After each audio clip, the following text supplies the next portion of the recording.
ओम नमः शिवाय दोस्तों। 84 महादेव की कथा के क्रम में आज हम श्रवण करेंगे 25/84 व 78/84 महादेव की कथा। सर्वप्रथम 25/84 श्री मुक्तेश्वर महादेव की कथा इस प्रकार है। श्री मुक्तेश्वर महादेव की महिमा मुक्ति के मार्ग की ओर इंगित करती है। स्वयं तेजस्वी जितेंद्रिय ब्राह्मण भी 13 वर्षों की तपस्या के बाद महाकाल वन में आकर मोक्ष को पा सके थे। मान्यता अनुसार श्री मुक्तेश्वर महादेव के दर्शन करने से मुक्ति प्राप्त होती है।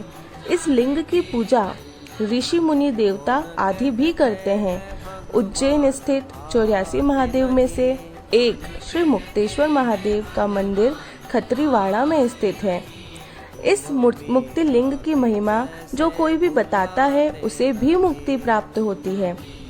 राजा ब्राह्मण सभी मुक्ति लिंग के दर्शन मात्र से ही मुक्ति को प्राप्त कर लेते हैं।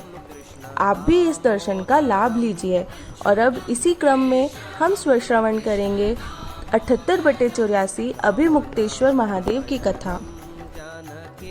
शाकल नाम में एक राजा थे चित्रसेन। उनकी पुत्री थी लावण्यावती। लावण्यावती को पूर्व जन्म की बातें याद थी। जब वह युवा हुई तो राजा ने उनसे पूछा, तुम्हारा विवाह किससे करूं? लावण्या कभी रोने लगी, कभी हंसने लगी।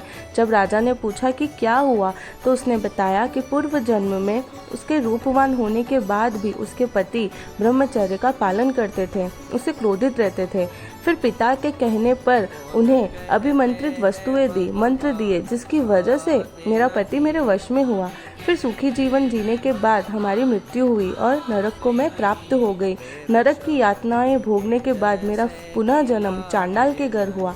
चांडाल के यहाँ मेरा सुंदर रूप पाने के बाद उस शरीर पर फोड़े हो गए, जानवर काटने लगे। इन सब से बचने के लिए महाकाल वन गई, वहाँ शिव जी के दर्शन किए और मुझे स्वर्ग की प्राप्ति हुई। स्वर्ग में देवताओं के साथ रहने के कारण ही मेरा यहाँ आपके यहाँ जन्म हुआ है।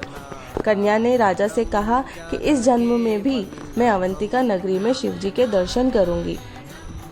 शिवलिंग के दर्शन कर उसने देह त्याग कर शिवलिंग में समाहित हो गई। पार्वती जी ने इनका नाम अभिमुक्तेश्वर दिया।